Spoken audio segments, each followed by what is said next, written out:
All right, so today we're going to be diving into something pretty wild. Yeah. Uh, the Tibetan Book of the Dead, Ah. also known as the Bardo Thodol. Huh? Now, when you hear a title like that, you might think, oh, this is going to be a little dark and gloomy. Right, right. But it's actually quite the opposite. It's more like a roadmap to what Tibetans believe happens after you die. And Yeah. it's full of really incredible imagery, and it's really insightful. Yeah. I will admit, though, I am not an expert on Tibetan Buddhism, so I'm very excited to have our expert here with us to help us unpack all of this. Well, I'm excited to dive in. It's a really fascinating text, and it provides a window into a different way of thinking about life, death, and everything in between. So let's start with the basics here. Yeah. What exactly is this book, and why is it so important in Tibetan Buddhism? So the Bardo Thodol is essentially a guidebook for navigating the different states of existence the soul experiences after death. These states are called bardos, and the book describes what to expect in each one. So it's like a cosmic travel guide for the soul. Yeah, you could think of it that way. Hmm. It offers advice on how to avoid getting trapped in the cycle of death and rebirth. Okay, so that's pretty wild. But this isn't just some random, ancient text, right? Right. Tell me about the person who wrote it. So the book is attributed to a figure named Padmasambhava, also known as Guru Rinpoche. He's a legendary figure in Tibetan Buddhism credited with bringing the teachings to Tibet back in the 8th century. Okay. And here's where things get interesting. He didn't just introduce Buddhism in its pure form. He had to blend it with the pre-existing Bon religion, Okay. which was very shamanistic and had its own set of beliefs about the afterlife. Ah, so that explains why this book feels so different from, other Buddhist texts I've encountered. There's a very mystical element to it, Yeah. a sense of magic almost.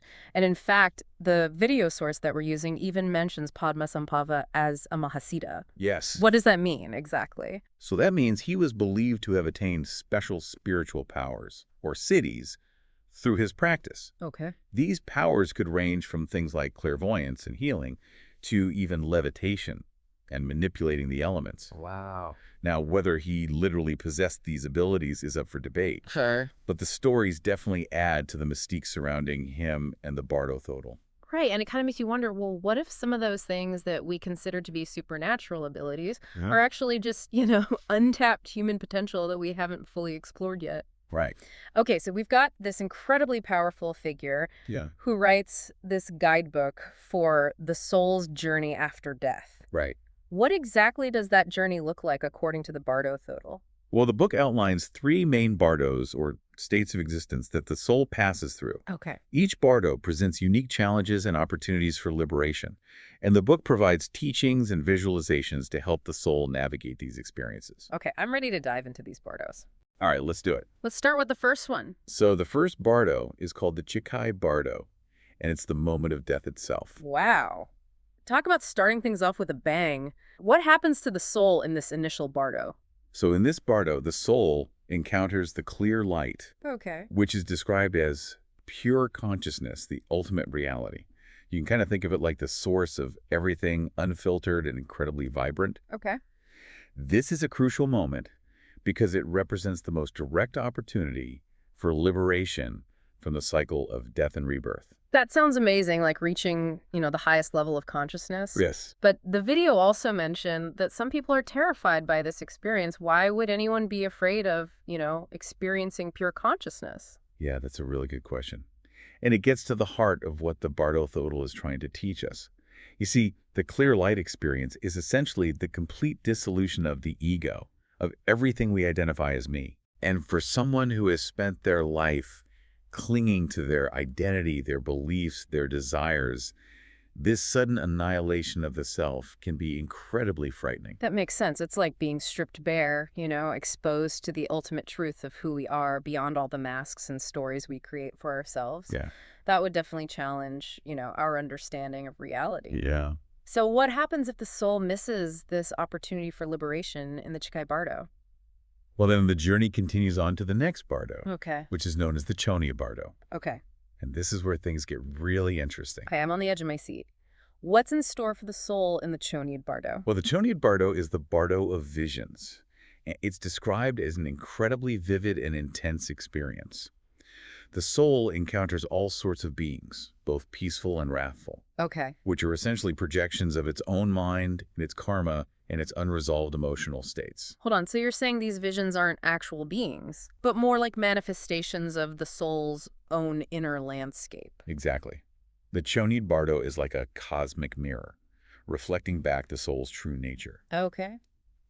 The peaceful deities represent positive qualities that the soul has cultivated, while the wrathful deities represent negative emotions, fears, and attachments that still cling to it. That is fascinating and kind of terrifying at the same time. Yeah. It's like your own subconscious mind coming to life in Right. a whirlwind of symbolic imagery. Yeah. The video actually uses the word psychedelic to describe this Bardo. Is it really that intense? The Bardo Thodol describes these visions as incredibly vivid and real, even more so than what we experience in waking life. Really? You could compare it to dreaming, but with heightened clarity and a sense of amplified reality. Okay. The key to navigating this Bardo, and this is where the teachings of the book come in, is to recognize these visions for what they are. Projections of your own mind. Okay. They are not inherently real. They are empty of inherent existence. This concept of emptiness, it's a core idea in Buddhism, isn't it? Yes. The video mentioned the Tibetan term shunyata, but I have to admit I'm not entirely sure what that means. So shunyata is a complex concept, Yeah. but in essence it refers to the idea that everything we perceive as real, including ourselves, is ultimately impermanent and lacking a fixed, independent existence. It's the realization that everything is interconnected and constantly changing. Okay. In the context of the Chonyid Bardo, recognizing the emptiness of the visions is essential for liberation. So if the soul gets caught up in the visions, believing them to be real and solid, it misses the opportunity to move on. Right? It's like getting lost in a dream, mistaking the illusions for reality. If the soul can see through the illusory nature of the visions, recognize their emptiness, it can detach from them and move towards liberation. Okay. However, if it fails to do so, it's pulled further into the cycle of existence and enters the final Bardo. The final Bardo. This is the one that determines rebirth, right? It's called the Sidpa Bardo. Yes, the Sidpa Bardo is the Bardo of rebirth, where the soul, driven by its karma and the impressions created by its experiences in the previous Bardos, seeks a new womb to take birth in. It's a crucial juncture in the soul's journey, where the seeds of its future life are sown. Okay, I think we need to take a break here to process all of this mind-blowing information. We'll be right back to continue our exploration of the Tibetan Book of the Dead. Wow, we've really journeyed into some deep territory with these Bardos. It's incredible how the Tibetan Book of the Dead just paints such a vivid picture of what might happen after death.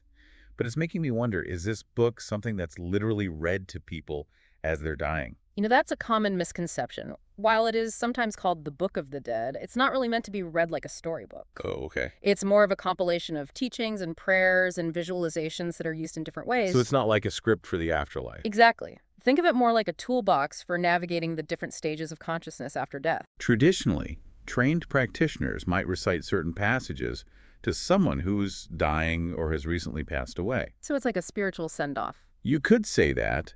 The idea is that hearing these teachings can help the soul recognize its true nature and then make choices that lead to liberation. That makes sense.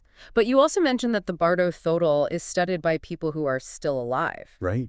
What's the benefit of learning about all this if you're not actively dying? Well, by studying the Bardo Thodol while we're still alive, we can start to familiarize ourselves with these states of consciousness, these processes of dying and rebirth. And this can help us approach our own mortality with more awareness and less fear. So it's like mental preparation for what's to come. Yeah, in a way. But I have to admit, all this talk of deities and visions and clear light, it's a lot to wrap my head around. Sure. Is there a simpler way to understand, like, the core message of the book, even if I don't necessarily believe in literal bardos? Absolutely. At its heart, the Bardo Thodol emphasizes a few key ideas. First, death is not the end, but a transition to another state of being.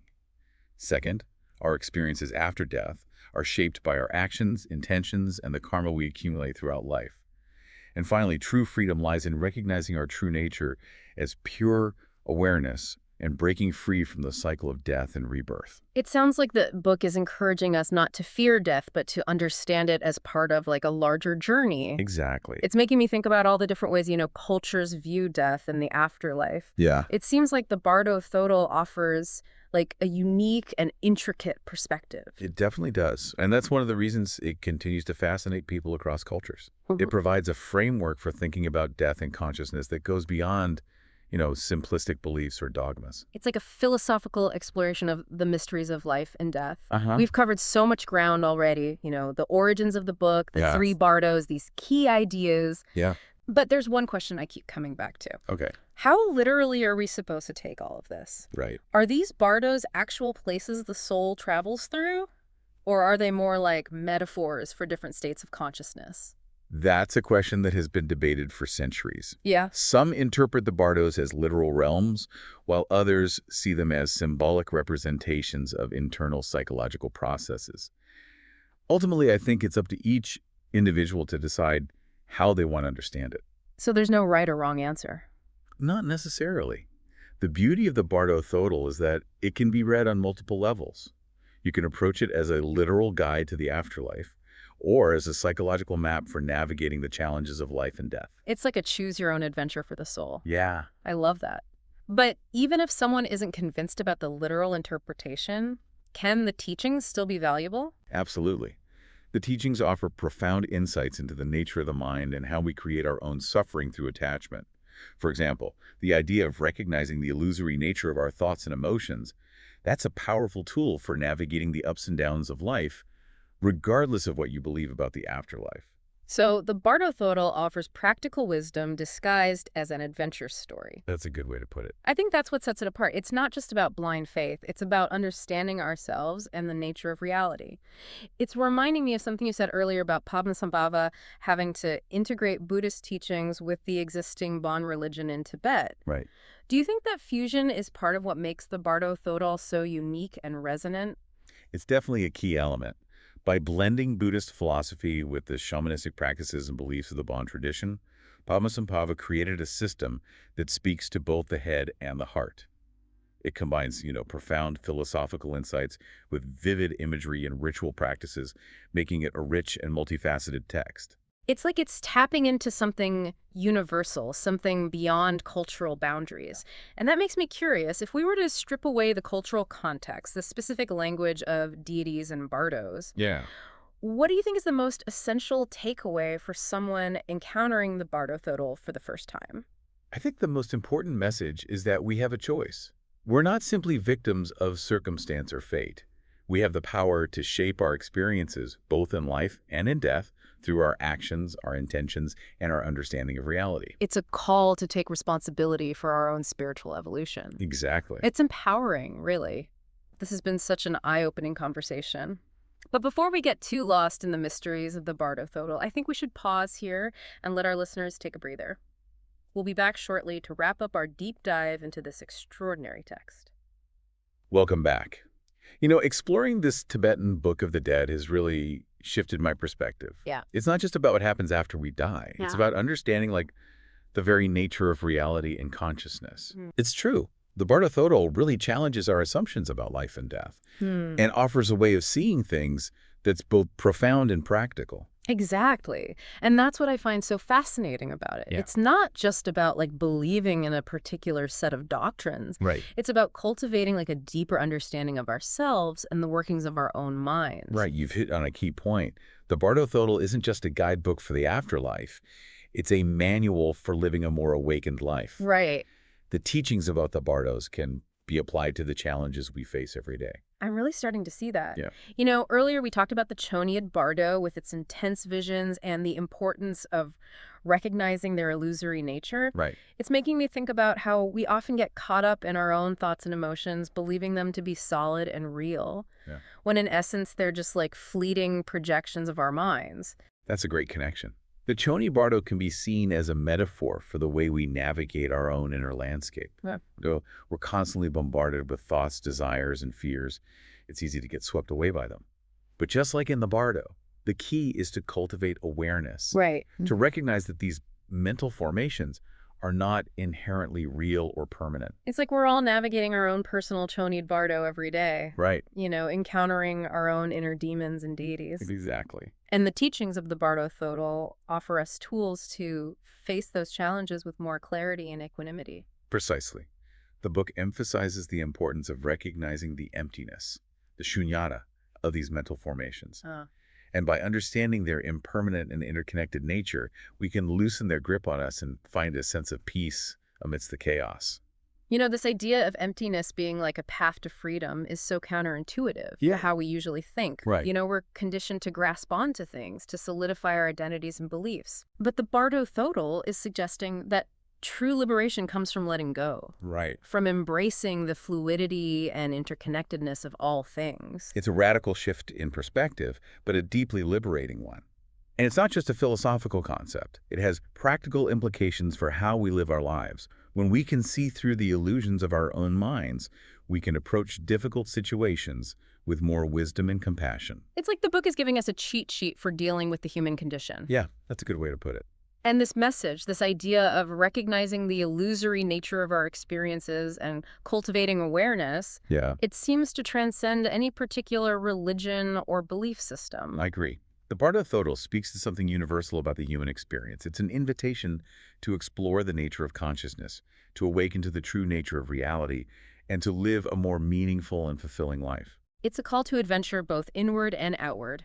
And as we wrap up our deep dive into the Tibetan Book of the Dead, I'm left with a sense of wonder and possibility. It's made me realize that there's so much more to discover, both within ourselves and in the world around us. That's a beautiful sentiment. The Bardo Thodol reminds us that life is a precious opportunity for growth and transformation. By facing our fears, embracing the unknown, and cultivating a deep understanding of ourselves and the nature of reality, we can truly live each day to its fullest. It's a reminder to approach life with curiosity, compassion, and a sense of adventure. Who knows what wonders await us in this Bardo, in this very moment? So to our listeners, we leave you with this. What if the Bardo Thodol, beyond its cultural context and specific language, offers us a blueprint for navigating not just death, but the entirety of our human experience? What if every challenge, every joy, every fleeting moment is a chance to awaken to our true nature and embrace the fullness of being alive? Keep exploring, keep questioning, and most importantly, keep living with an open heart and a curious mind. Until next time, happy adventuring.